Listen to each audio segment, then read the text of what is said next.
एक छोटे से गांव में रामलाल नाम का एक बूढ़ा व्यक्ति अपने बेटे और बहू के साथ रहता था।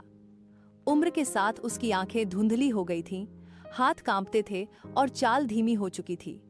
वह कभी खेतों में दिन रात मेहनत करता था, लेकिन अब वह सिर्फ आंगन के एक कोने में बैठा जीवन की शाम गिन रहा था।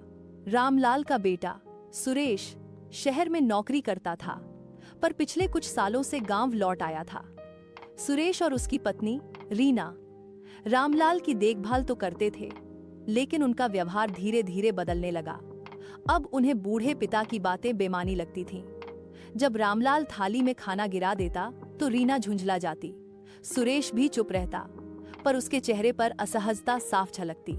एक दिन रीना ने कहा, पिताजी के लिए अलग थाली और कटोरी खरीदनी होगी।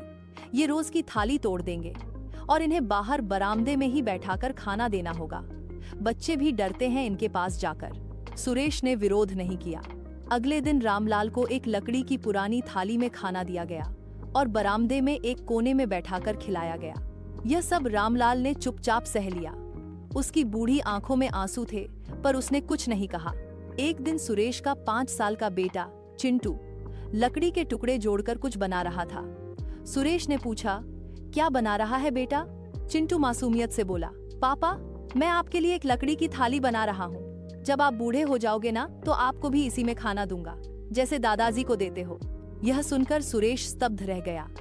उसे अपनी गलती का एहसास हुआ। उसकी आंखों से आंसू बह निकले। उसने दौड़कर बरामदे में बैठे अपने बूढ़े पिता को गले लगा लिया। माफ कर दो बाबूजी, हमने आपके साथ बहुत गलत किया, सुरेश ने कांपती आवाज में कहा। रामलाल की आंखों में चमक लौट आई।